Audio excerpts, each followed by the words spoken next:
This morning, we continue our week-long series, Job Squad. Today's focus, how to find a job if you've been out of the workforce for years.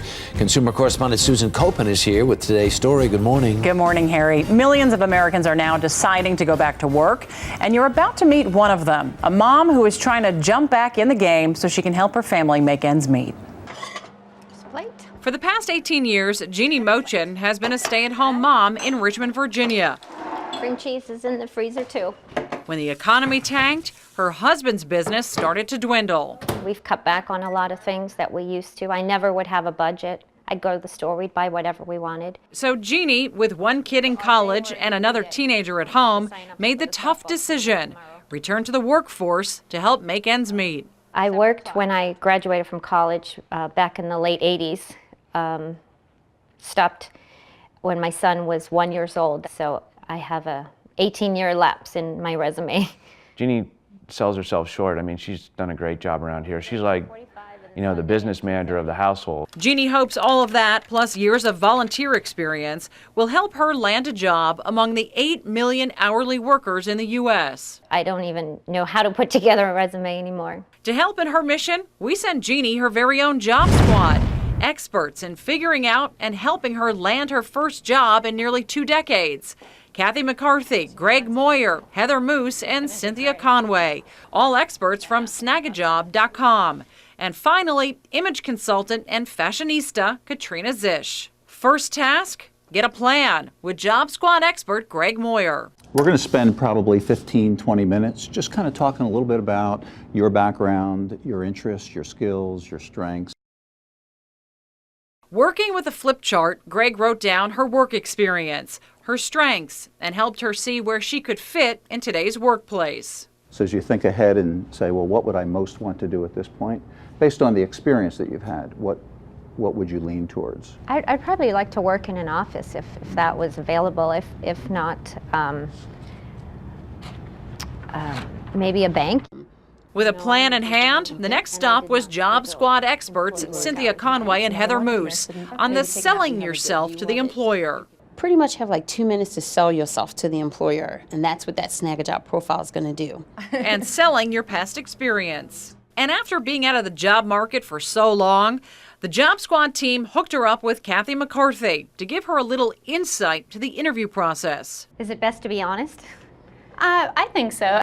Jeannie is optimistic, but knows that there's a lot of competition out there. We're seeing that our jobs, our number of postings are basically flat. Our number of job seekers, though, is up almost 100%. So how do you stand out? Positive attitude, you can't teach it. Being very focused in what you tell the employer, and don't give up. But before the Job Squad could send Jeannie out on any interviews, there was one last thing that needed to be made over. Her interview suit. It was 3 sizes too big. Oh, this was my funeral suit.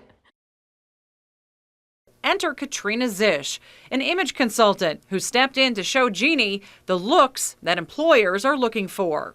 I go for comfort over style. But now you know that for an interview, style is important because creating that first impression is crucial. Zish says a good outfit is one that draws attention to your face. You want people to really be kind of wowed when they see your face. You want that color to give you warmth, to kind of make you look inviting. So with several outfits from Macy's Herald Square and 3 months of working on back-to-work strategy, Jeannie is rewired to be rehired.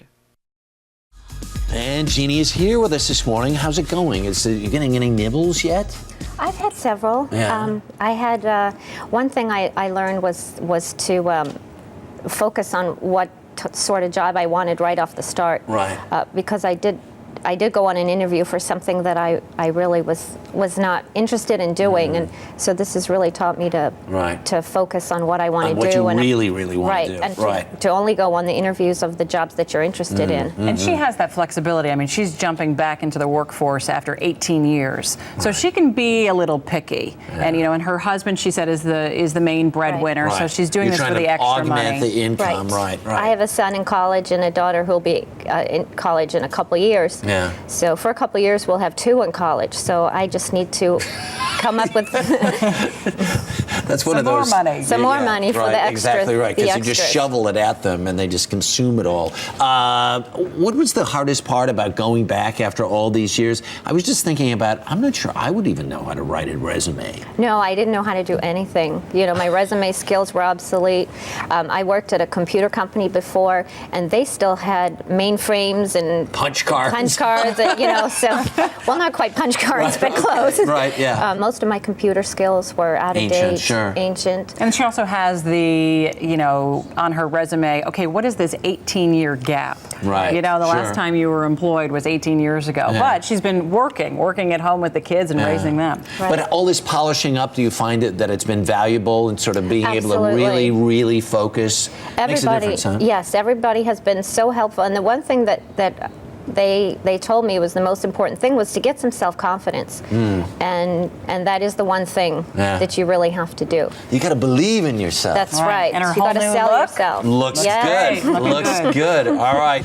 Well, good luck to you, and we'll keep us posted on how it's going. All right. Thank you. Terrific.